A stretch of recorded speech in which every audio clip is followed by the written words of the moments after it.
जय श्री राम करें जगह व्यूअर्स, दिस इज वेगा बंसल और आज हम बात करने वाले हैं इटर्नल लव के एपिसोड 45 की। So let's get started. यहाँ एक सोल्जर कोस्ट लॉर्ड ली जिंग को बताता है श्वानु कल यिंगजो के लिए निकल चुकी है, उनके साथ एक मॉडल भी है। हमने एरिया घेर लिया है, अगर श्वानु प्रिंसेस यांजी के लिए कोई खतरा बढ़ाती है हम एक्शन ले लेंगे।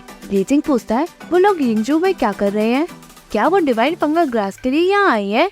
सोल्जर बताता है ये अलग मैटर है, श्वानु के हाथ में लिटिल प्रिंस भी है, अगर हमारी उनसे फाइट हो भी गई तो हम शायद लिटिल प्रिंस को हर्ट ना कर दें, इसलिए हम उनके करीब जाने की हिम्मत कर भी नहीं सकते। ली जिंग मुड़ता है।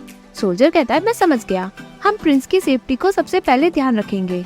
ली जिंग कहता है तुम गलत हो, कोई प्रिंस नहीं है, मेरा बच्चा मरा हुआ जन्मा है। सोल्जर सब समझ के जाता है। ली जिंग मन में सोचता है श्वानु तुमने मुझे पिछले 70,000 ईयर से धोखे में रखा है, तो अब क्यों तुम उस बच्चे को संभाल के रखना चाहती हो, मैं तुम्हें समझ नहीं पा रहा हूँ।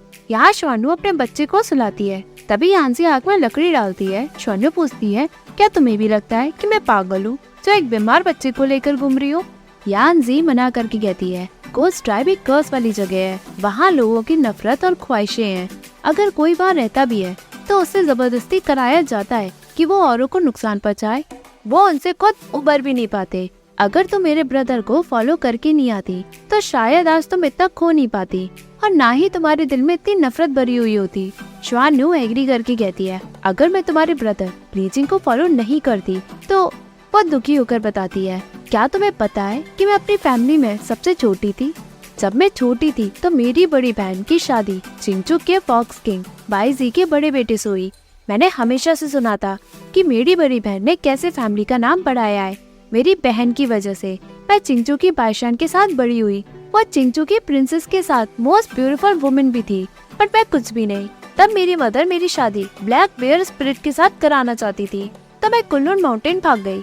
मैं तुम्हारे ब्रदर से वाकई में बहुत प्यार करती हूँ, मैंने उससे उसकी सीन उसकी स्वीट हार्ट को उससे छीना है, एक गलत कदम और सब बिखर गया। अब तो मैं वापस मुड़ भी नहीं सकती। मैंने तुम्हारे भाई के लिए सब कुछ छोड़ा, उन्हें लगा कि मैं सबसे ज्यादा गोस्ट क्वीन बनना चाहती हूँ, बट अगर मैं उनसे सबसे ज्यादा प्यार नहीं करती तो मैं आज ऐसी हालत में पहुँचती।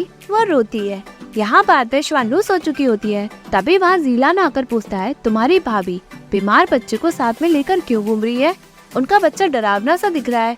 यांजी कहती है तुम हमारे साथ यहाँ तक आए हो, क्या तुम्हें डर नहीं लगा। ज़ीलान पूछता है क्या। यांजी बताती है मैं मॉर्टल नहीं हूँ, मैं गोस्ट टाइप से हूँ। ज़ीलान कहता है तो तुम अब बात कर रही हो, जब मैं छोटा था तब से मैंने नाटकों में सुना था कि गोस्ट टाइप की ब्यूटीफुल लेडीज सिर्फ किताबों में ही मिलती हैं। अब मैं उनसे मिल चुका हूँ तो मुझे किस बात का डर। यांजी बताती है ईस्टर्न सी का यिंगजो है, कोई भी डाइटिस यहाँ आने की हिम्मत नहीं करता, बट तुम यहाँ जिद से हमारे साथ आए हो, क्या तुम्हें डर नहीं लगा कि कहीं तुम मारे न जाओ।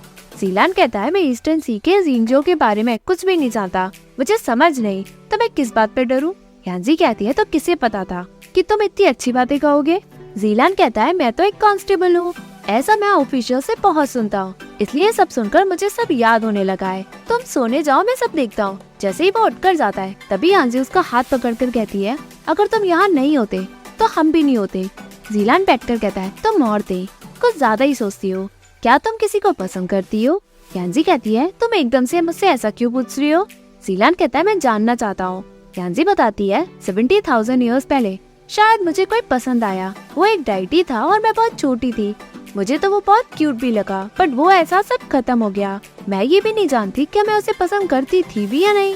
ज़ीलान हंस के कहता है तुम वो कहती हो जो तुम्हारे दिमाग में होता है। यांजी कहती है मैं तो ऐसी हूँ, बस मॉर्टल रेम में मॉर्टल्स को टैकल करना बहुत मुश्किल है, इसलिए मुझे ना बोलने का नाटक भी करना पड़ा।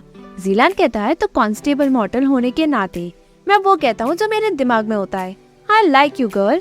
यांजी शॉक में कहती है तुम। ज़ीलान कहता है क्या तुम हमेशा नहीं कहती थी जो भी मन में हो वो कह दो, अब तुम क्यों घबरा रही हो, क्या तुम भी मुझे पसंद करती हो। जैसे ही यांजी कुछ कहने जाती है ज़ीलान कहता है तुम मुझे अपना जवाब मत देना और मेरे प्यार में मत पड़ना। यांजी पूछती है क्या तुम जानते थे कि मैं कौन हूँ। ज़ीलान एग्री करके बताता है तुम गोस्ट ट्राइब की प्रिंसेस यांजी हो, मैं सब पहले से जानता था कि तुम गोस्ट लॉर्ड ली जिंग की छोटी बहन हो। यांजी शॉक में पूछती है तुम पहले से सब जानते थे। ज़ीलान बताता है मैं शुरू से जानता था। यांजी शॉक में पूछती है तो तुम कौन हो। ज़ीलान बताता है मैं कल सब तुम्हें बता दूंगा, अभी तुम ये सब बातें भूल जाओ, तुम मुझे एक कांस्टेबल समझो और मुझे तुम्हें इस जर्नी में लास्ट तक प्रोटेक्ट करने दो। प्लीज। यानजी एग्री करती है। जीलान कहता है देखो ये वो यानजी है जिसे मैं पसंद करता हूँ, सो जाओ मैं बाहर देखता हूँ। यानजी सोच में पड़ती है। दूसरे ही दिन सभी केव में पहुँचते हैं। यानजी बताती है 4 मिस्टिकल बीस्ट हुंडन, चोंगजी, टाऊ और टाओ टाई है। इन सभी के पास हेवनली फादर की पावर है। सभी पर डरावने और खतरनाक भी है। कॉमन डायटीज तो इनके आसपास भी नहीं जाते। जीलान कहता है सच में ये इतने डरावने हैं? अच्छी बात है, तो आज मैं उनसे मिलकर आता हूँ। यानजी बताते हैं उन सभी 4 बीस्ट को एक सेलेस्टियल शील्ड ने ट्रैप करके रखा है। वो फ्रीली बाहर और अंदर आ जा नहीं सकते, बट जब हम अंदर पहुँच जाएंगे तो अंदर उन्हें कोई भी नहीं रोक सकता। सो तुम यहाँ केव के बाहर रुको, चाहे कुछ भी हो, और तुम कुछ भी सुनो, अंदर बिल्कुल मत आना। अगर मैं शाम तक नहीं लौट के आ पाऊँ तो तुम भाभी को यहाँ से ले जाना। जीलान पूछता है तुम अंदर अकेले जाने वाली हो? यानजी एग्री करके कहती है भाभी कुछ ठीक नहीं लग रही है, इन्हें बाहर अकेला छोड़ना बिल्कुल डेंजरस होगा। मैं भाभी को तुम्हारे पास छोड़ के जा रही हूँ। वह श्वानु से कहती है भाभी मेरा तुम यहाँ वेट करना, मैं आपके बच्चे को बचाने के लिए डिवाइन फंगल ग्रास लेने जा रही हूँ। वो अंदर तलवार निकाल कर जाती है। बाहर जीलान कहता है पैर पे खुद ही कुल्हाड़ी मार रही है। वह श्वानु से कहता है तुम यहीं रुकना, अगर तुम जीना चाहती हो तो कहीं भी मत जाना। वो भी अंदर जाता है। बाहर श्वानु सोचती है नहीं, मुझे खुद डिवाइन फंगल ग्रास को लेना होगा। यानजी अंदर केव के जाती है, तभी पीछे जीलान उसे छूता है। यानजी डर के उस पर तलवार चलाती है। वो जीलान को देखकर पूछता है मैंने तुम्हें केव के बाहर रुकने को कहा था ना? जीलान कहता है मजाक कर रही हो, मैं मैन हूँ तो मैं बाहर रुक कैसे सकता था? तभी पीछे श्वानु भी आती है। वो जीलान से कहती है जल्दी भाभी को यहाँ से लेकर जाओ। जितना तुम आसानी से सोच रहे हो उतना इन 4 मिस्टिकल बीस्ट से डील करना आसान नहीं है। तभी वहाँ 4 मिस्टिकल बीस्ट सामने आते हैं। चारों बीस्ट उन्हें चारों तरफ से गिरते हैं। जीलान और यानजी उनसे लड़ते हैं। यानजी बीस्ट से लड़ते हुए गिरती है और घायल हो जाती है। श्वानु पीछे होकर घबराती है। तभी जीलान कहता है मैं कुल्लर माउंटेन का 16 डिसिप्लिन जीलान हूँ। जब तक मैं यहाँ हूँ तब तक तुम यहाँ किसी को भी हर्ट करने की सोच भी नहीं सकते। वो सभी से अकेले ही लड़ता है। एक बीस्ट उसे गिरा देता है। केव के बाहर लीजिंग और उसके सभी सोल्जर पहुँचते हैं। लीजिंग कहता है बुरा हुआ, यानजी ने उन सभी मिस्टिकल बीस्ट को प्रोवोक किया। वो अंदर भागा हुआ जाता है। बाहर सोल्जर कहता है गोस्ट लॉर्ड को प्रोटेक्ट करो। सभी अंदर जाते हैं। सभी एक एक करके उन सभी बीस्ट से लड़ते हैं। लीजिंग यानजी को बेहोशी की हालत में उठाता है। यहाँ एक एक करके सभी सोल्जर्स बीस्ट के हाथों मारे जाते हैं। जीलान लीजिंग को कहता है जब तक गार्ड्स हैं तुम यहाँ से चले जाओ। लीजिंग कहता है क्या तुम नहीं जानते कि इन बीस्ट के अंदर किसकी पावर है? भले ही तुम जैसे 10 भी हो तुम इनसे बच नहीं पाओगे। एक एक सोल्जर उन सभी बीस्ट से मरते हैं। यहाँ श्वानु लीजिंग को पुकारती है कि आप यहाँ डिवाइन फंगल ग्रास के लिए आए हैं जिससे हमारा बच्चा बच सके। लीजिंग कहता है ग्रास के बारे में तुम भूल ही जाओ। वो जीलान को यानजी देता है और कहता है इन सभी वुमेन को बाहर लेकर जाओ। जीलान कहता है अगर तुम्हारी बहन नहीं होती तो मुझे तुम्हारी कोई जरूरत ही नहीं थी कि तुम मुझे बचाओ। वो श्वानु को बाहर ले जाता है, पर श्वानु मना करके कहती है डिवाइन फंगल ग्रास है यहाँ, मैं यहाँ से नहीं जाऊंगी, मुझे मेरे बेटे को बचाना है। जीलान कहता है तुम्हें जो करना है वो तुम करो, मरना है तो मरो। वो यानजी को बाहर लेकर जाता है और साइड में बिठाकर कहता है लगता है कोई भी नहीं बचेगा। तभी वहाँ येहुआ आता है। जीलान कहता है क्राउन प्रिंस। येहुआ पूछता है तुम यहाँ क्या कर रहे हो? किसने उन 4 बीस्ट को डिस्टर्ब किया? जीलान बताता है गोस्ट ट्राइब अपने बच्चे को बचाने के लिए डिवाइन फंगल ग्रास को लेने आए हैं। येहुआ बोलता है गोस्ट ट्राइब में कौन? जीलान बताता है गोस्ट लॉर्ड और क्वीन दोनों अंदर ही है। येहुआ जीलान और यानजी को एक प्रोटेक्टिव बैरियर से बांधकर अंदर जाता है। अंदर लीजिंग उन 4 बीस्ट से लड़कर गिरता है। तभी येहुआ आकर अपनी तलवार की पार से उन सभी बीस्ट को मारकर गिराता है। लीजिंग श्वानु को पकड़ के कहता है चलो बाहर। येहुआ अकेले लड़ने के लिए बढ़ता है। वो एक एक करके उन सभी बीस्ट को मारते हुए बचता है। तभी एक बीस्ट येहुआ को पकड़ता है। पीछे से दूसरा बीस्ट उसे मारने के लिए बढ़ता है। येहुआ उससे बचता है और एक बीस्ट खत्म होता है। येहुआ उस बीस्ट को मारकर घायल होकर खून की उल्टी करता है। वो लीजिंग और श्वानु को देखकर कहता है तुम अभी तक यहाँ हो, जाओ। लीजिंग जैसे ही श्वानु को बाहर लेकर जाता है। श्वानु मना करके कहती है डिवाइन फंगल ग्रास मेरे बेटे के लिए ही है, मुझे उसे बचाना है, मैं नहीं जाऊंगी। यहाँ येहुआ अपनी पार से सभी डिवाइन फंगल ग्रास को लेता है। श्वानु ये सब देखकर जैसे ही येहुआ पे तलवार से हमला करती है, येहुआ उसे अपने हाथ से गिराता है। तभी पीछे ताऊ बीस्ट येहुआ का हाथ काटता है। येहुआ का एक हाथ वो खींचकर निकाल लेता है। ये सब देखकर लीजिंग ताऊ से लड़ता है। श्वानु जैसे ही बचकर भागती है वो ताऊ से जख्मी होकर गिर जाती है। येहुआ अपनी तलवार से ताऊ की तरफ फेंककर उसे मारता है। येहुआ बची हुई डिवाइन फंगल ग्रास को खत्म कर देता है। फाइनली सभी बाहर आ जाते हैं। यहुआ का एक हाथ जा चुका होता है। वो अपनी प्रोटेक्टिव शील्ड जीलान और यांजी के ऊपर से हटाता है। वो जीलान को अपने साथ चलने के लिए कहता है। तभी लीजिंग पूछता है, आप करने क्या वाले हैं? यहुआ बताता है, मैं यिंगजू को ईस्टर्न सी में डुबोने वाला हूँ और डिवाइन फंगल ग्रास के ट्रेसेस को भी खत्म करने वाला हूँ। यहुआ अपनी पार्ट से सब खत्म करता है। उसकी हालत बहुत खराब होती है। तभी यांजी रिक्वेस्ट करके कहती है, प्लीज आप मुझे एक डिवाइन फंगल ग्रास दे दें। यहुआ कहता है, तुम इसे यूज वैसे भी नहीं कर सकती हो, ये सेलेस्टियल ट्राइब का एक सीक्रेट आइटम है। यांजी कहती है, मैं जानती हूँ, बट इस बच्चे में सेलेस्टियल ट्राइब का आधा खून भी शामिल है। मुझे लगता है कि शायद ये उस पे काम कर जाए। हमारे ट्राइब की 70,000 ईयर्स की फ्रेंडशिप को देखकर ही आप उस बच्चे के लिए हमें ये डिवाइन फंगल ग्रास दे दें। यिंगजू जो ईस्टर्न सी में है वो खत्म हो चुका है और अब डिवाइन फंगल ग्रास इस दुनिया में नहीं बचा है।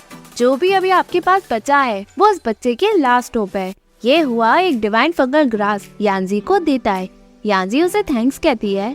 यहाँ यांजी लीजिंग को बताती है, मैंने क्राउन प्रिंस से ये डिवाइन फंगल ग्रास को मांग लिया। हम ट्राई करते हैं कि शायद ये आपके बेटे को ठीक कर दे। श्वान्यू को लीजिंग पकड़ा हुआ होता है। श्वान्यू खून की उल्टी करती है। तभी यांजी कहती है, भाभी। तभी लीजिंग उसे रोकता है।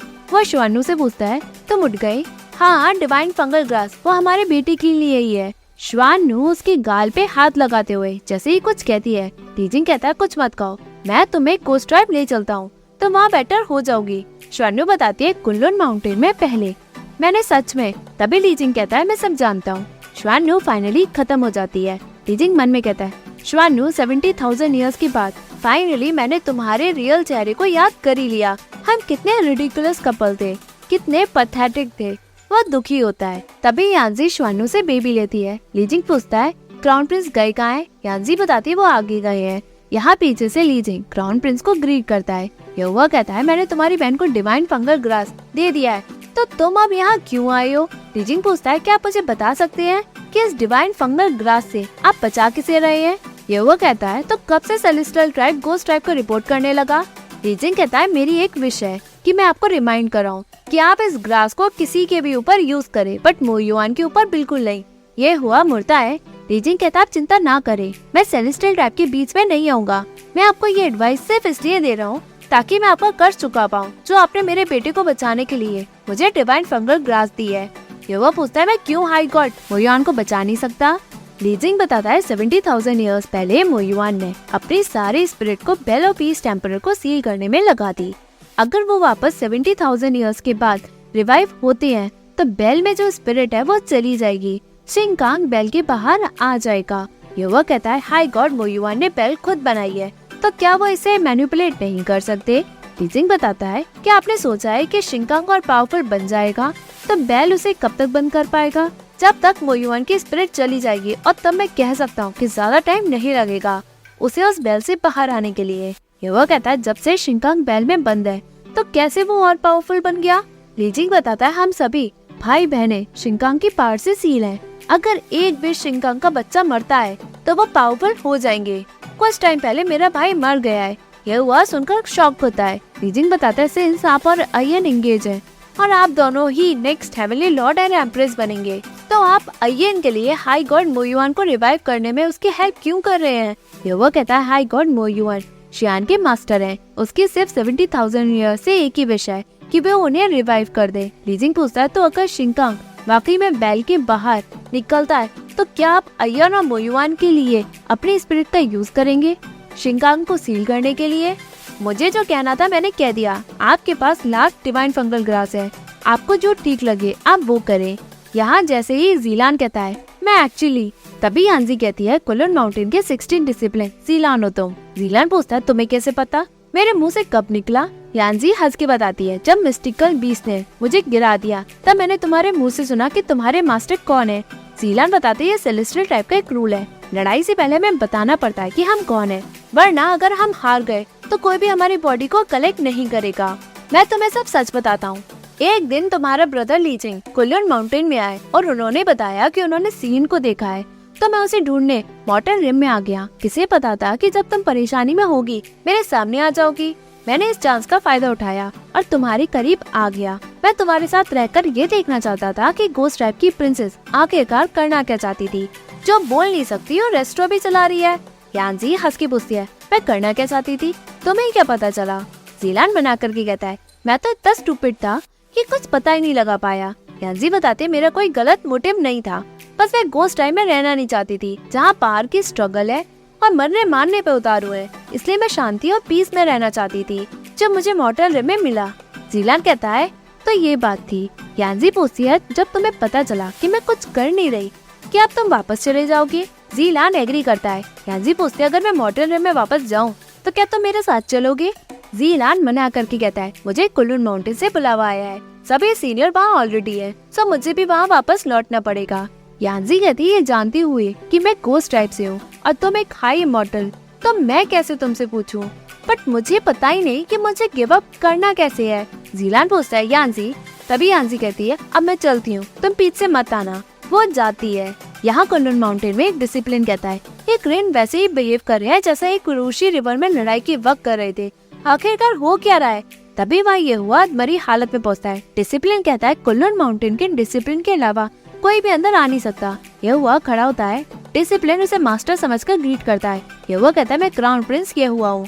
डिसिप्लिन ग्रीट करके कहता है, इतनी लेट? क्राउन प्रिंस यहाँ कुल्लून माउंटेन में क्या कर रहे हैं? यह हुआ बताता है, मुझे एक्सक्लियर मशीन चाहिए। डिसिप्लिन उसे ले जाता है। डिसिप्लिन ये हुआ को बताता है, मास्टर इस एलिक्सियर मशीन को यूज करते थे, पता नहीं कि अब ये काम करेगा भी या नहीं। यह हुआ उसे थैंक्स कहता है। डिसिप्लिन पूछता है, और क्या है जिसमें मैं आपकी हेल्प कर सकता हूँ? ये हुआ मना करता है। डिसिप्लिन उसके इंजरीज के बारे में पूछता है। ये हुआ कहता है, मैं ठीक हूँ, तुम जाओ और किसी को भी ये मत बताना कि मैं यहाँ था। डिसिप्लिन एग्री करके जाता है। ये हुआ खासा और अंदर रूम के आकर डिवाइन फंगल ग्रास निकालता है और उस एलिक्सियर में डालता है। उसे बाइशन की बातें भी याद आती है, जिसमें वो कहती है, मैं यिंगजो से डिवाइन फंगल ग्रास ले लूंगी और अपनी 70,000 ईयर्स की पार यूज करके एलिक्सियर बना दूंगी। अगर दियोंग ने उसे ले लिया तो मेरे मास्टर 3 महीने के अंदर ही उठ जाएंगे। यह हुआ एलिक्सियर मशीन को अपनी पार से खोलता है और उसमें एलिक्सियर डालता है। एलिक्सियर ये हुआ की पार से बनता है। ये हुआ की हालत खराब होती है और उसे खून की उल्टी भी हो जाती है। ये हुआ मन में कहता है, शियान ये आखिरी चीज है जो मैं तुम्हारे लिए कर रहा हूँ। यहाँ बाइशान दियोंग की पल्स चेक करती है। तभी दिफेंग उसके लिए कुछ लाकर कहता है, मैंने मेड की बातें प्राइवेट में सुनी, तुम्हारे आने वाली शादी जो कि सेलेस्टियल ट्राइब के क्राउन प्रिंस के साथ है। पैशन कहती है, मुझे अभी पता ही नहीं कि वो हेवनली लॉर्ड बनना चाहेंगे, वो भी बिना हेवनली एम्प्रेस के। 20,000 to 30,000 ईयर्स तक मैं सीक्रेट ब्लेज और होली लाइटिंग झेल ही नहीं सकती हूँ। डिफेंग पूछता है, ऐसा क्यों? पैशन बताती है, क्या आप मुझे नहीं जानते? मैं अच्छे से ट्रेन ही नहीं हुई हूँ। जब मैं हाई इमॉर्टल बनी, मास्टर ने हेवनली ट्रायल मेरे लिए लिया। उस वक्त सिर्फ 3 होली लाइटनिंग थे। अब हेवनली एम्प्रेस बनने के लिए मुझे 81 सीक्रेट ब्लेज और 9 होली लाइटनिंग को लेना होगा। ये हंसी मजाक नहीं है। डिफेंग कहता है, जस्ट इसलिए कि तुम अच्छे से ट्रेन नहीं हो पाई हो तो ये तुम्हारी शादी के लिए भी अब अफेक्ट कर रहा है। मैं तो स्पीचलेस हो गया। तुम्हें एक रात और जागना है, कुछ खाना रात में खा लेना। बाइशान उसे थैंक्स कहती है। यहाँ 10 माइल पीस ट्री वुड में ये हुआ जख्मी हालत में पहुँचता है। वो गिर जाता है। जियान जैसे ये हुआ को देखता है, वो दौड़कर उसके पास आकर पूछता है, क्या हुआ? ये हुआ एलेक्सियर। जियान को देकर कहता है, इसे शियान को दे देना। जियान कहता है, तुम मरने वाले हो और तुम अभी भी इसकी चिंता कर रहे हो। ये हुआ बेहोश हो जाता है। यहाँ बाइशन चेक करती है, 3 दिन हो ही जाते हैं। दियोंग उठता है। बाइशन पूछती है, वेस्ट सी की क्राउन प्रिंस आप अब कैसा फील कर रहे हैं? मेड ये सब देखकर अंदर आकर कहती है, क्राउन प्रिंस उठ गए। बाइशन कहती है, वाटर किंग को इन्फॉर्म कर दो। मेड जाती है। दियोंग खुशी से कहता है, पिछले 600 ईयर से मैंने इतना एनर्जेटिक फील नहीं किया। आज मैं बाहर जाकर स्विम करना चाहता हूँ, वो सीनरी देखना चाहता हूँ जो मैंने पिछले 600 ईयर से मिस किया। पैशन कहती है, तो आप जाएं, ज्यादा वेट ना करें। अगर मैं तुम्हारी तरह 600 ईयर्स तक सोती तो मुझे डर है कि मैं ये सब बिलीव ही नहीं कर पाती। दियोंग कहता है, आप मेरी वजह से हार्ड टाइम से गुजरी है, आप भी रेस्ट कर ले। पैशन बताती है, मैं सोने जा रही हूँ। मैं लैम्प को दिनों रात देख रही थी, मेरी आंखें भी सूज गई। आप मेरे सीनियर से कहिएगा कि वो मुझसे मिलने ना आए। यहाँ जियान लोटस रूट लेता है। तभी बाइजन कहता है, ये तो ठीक था, तो ये ऐसे कैसे हो गए? जियान कहता है, किसे पता, अगर ये बचेगा तो ही हमें बता पाएगा ना। बाइजन पूछता है, आर यू श्योर कि ये हमें सब सच बताएंगे? जियान कहता है, ये इतने इंजर्ड हैं और सेलेस्टियल पैलेस में लौटने की बजाय ये यहाँ 10 माइल पीस ट्री वुड में आई हैं। ये कुछ जरूर छुपाना चाहते हैं। ये नहीं चाहते कि हेवनली लॉर्ड को इन सब के बारे में पता चले, इसलिए मेरे पास हेल्प के लिए आए हैं। बाइजन कहता है, बात तो पते की है, पर तुम इससे करने क्या वाले हो? सियान कहता है ये सेलेस्टियल ट्राइब की क्राउन प्रिंस है, बट अभी इनका एक हाथ गायब है, कितना बुरा दिखेंगे, इसलिए मैं ये 10,000 ईयर्स पुराना लोटस रूट को जेट लोटस पॉन्ड में लेने गया ताकि मैं इससे इनका नकली हाथ बना दूं। बाइजेन पूछता है क्या नकली हाथ तलवार पकड़ सकता है? सियान मना करके कहता है ये तो हिल भी नहीं सकता, ये हाथ सिर्फ दिखाने के लिए ही है। बाइजेन पूछता है तो इससे होगा क्या? सियान कहता है अच्छा लगेगा, क्या तुम चाहती हो कि शियान एक हाथ वाले आदमी से शादी करे? बाइजेन एग्री करके कहता है इसे रियल का दिखाना ताकि कोई भी इसे डिफरेंस को नोटिस ना कर पाए। तभी एपिसोड एंड होता है। Hey viewers, if you like this video, please like, share and subscribe this Korean Sake YouTube channel and don't forget to follow me on Facebook page Korean Sake as well as Instagram account Korean.Jakya. Thank you.